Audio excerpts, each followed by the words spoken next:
नाव दत्तात्रय पाटील, गाव साखराळे. साखराळे हातकणंगले लोकसभा मतदारसंघातील साखराळे तालुका जिल्हा सांगली या ठिकाणी जवळपास 6 बूथ आहेत. 58 ते 58, 59, 60, 61, 62 आणि 63. तरी या 6 बूथवरती या ठिकाणी साळुंके नावाचा एक अपक्ष उमेदवार आहे. त्या अपक्ष उमेदवाराच्या बोगस सह्या केलेत आणि त्याच्यावरती जवळपास 2-2 मतदान प्रतिनिधी प्रत्येक बूथमध्ये आत बसलेत.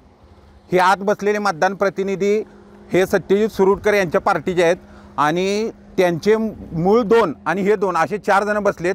2 बाहेर आत बसतायत, 2 बाहेर थांबतायत आणि येणाऱ्या मतदाराला हाताला धरून आत नेत आहेत. आतमध्ये चिन्ह सांगतायत आणि आतमध्ये जाऊन मतदान करून घेत आहेत. त्यांच्याकडे मतदान प्रतिनिधीचा बिल्ला असल्यामुळं पोलिसही त्यांना बाहेर काढू शकत नाहीत.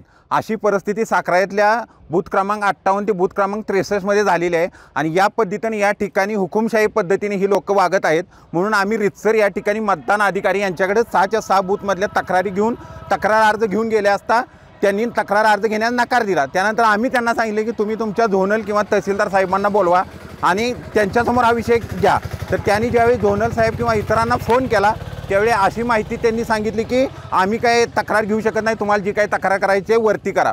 मग आम्ही त्यांना सांगितलं की जोपर्यंत तुमचे अधिकारी येत नाहीत तोपर्यंत आम्ही मतदान होऊन देणार नाही. आणि या पद्धतीनं मग सत्यजित सुरुटकरांची जी माणसं आहेत ती या ठिकाणी येऊन या ठिकाणी दंगा केलेला आहे. अशी ही परिस्थिती आहे. तर या ठिकाणी हे वार्ड 58 ते 63 या 6च्या 6 ठिकाणी जे बोगस मतदान प्रतिनिधी बसले त्यांच्यावरती फक्त गुन्हे दाखल व्हावेत आणि त्यांच्यावरती भारताच्या इलेक्शन कमिशनचे जे रूल्स आहेत त्याच्यानुसार त्यांच्यावरती कायदेशीर कारवाई व्हावी एवढीच आमची मागणी आहे. याच्यापेक्षा आमची जास्त काही मागणी नाही.